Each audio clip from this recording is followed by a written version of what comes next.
Operation sunrise. वैसे तो भारत ने कई बड़े ऑपरेशन पिछले 5 से 10 साल में किए, लेकिन एक ऑपरेशन जिसके बारे में ज्यादातर बातें नहीं हुई या जिसके बारे में ज्यादा जानकारी नहीं है, वो है ऑपरेशन सनराइज। दरअसल वैसे तो जो सेकेंड वर्ल्ड वॉर हुई थी उस समय भी ऑपरेशन सनराइज का नाम दिया गया था जर्मन्स की तरफ से और कई दूसरी कंट्रीज के, लेकिन भारत के संदर्भ में जब ऑपरेशन सनराइज की बात आती है तो ये जानना जरूरी है कि आखिरकार ये ऑपरेशन सनराइज था क्या। 2019 में करीबन 3 हफ्ते से ज्यादा का एक ऑपरेशन चला और इस ऑपरेशन का जो मेन एरिया था वो था इंडो म्यांमार बॉर्डर।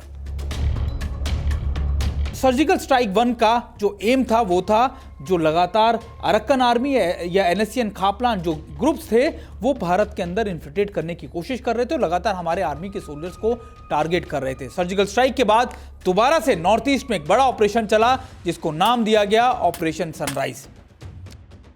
2019 में ये लगातार इनपुट मिल रहे थे कि कई अरक्कन आर्मीज के जो मिलिटेंट्स हैं वो भारत के ना सिर्फ एरिया के अंदर घुसपैठ कर बड़े आतंकी हमलों को अंजाम दे सकते हैं, बल्कि भारत के आर्थिक प्रोजेक्ट को भी नुकसान पहुंचा सकते हैं, जिसका एक नाम था कालाधान प्रोजेक्ट। इसके बाद इंडियन आर्मी और म्यांमार आर्मी ने जॉइंट ऑपरेशन किए, जिसमें ना सिर्फ इंडियन आर्मी बल्कि असम राइफल्स को भी इंक्लूड किया गया।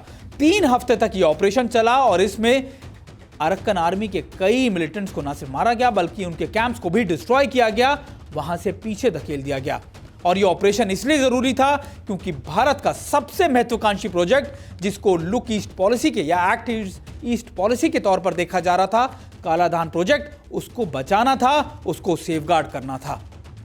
ऑपरेशन सनराइज इतना सक्सेसफुल हुआ कि इंडियन आर्मी ने और म्यांमार आर्मी ने पिछले कई सालों में कई ऑपरेशन सनराइज चलाए, जिसमें ऑपरेशन सनराइज 1, 2, 3 और अब 4 भी किया जा चुका है। और इसका मकसद साफ है कि अरक्कन आर्मी हो, एनएससीएन खापलान हो या दूसरे मिलिटेंट ग्रुप्स हो जो लगातार नॉर्थ ईस्ट की स्टेट्स को बर्बाद या फिर उसमें घुसपैठ करने की कोशिश करते हैं, उनको बर्बाद किया जा सके।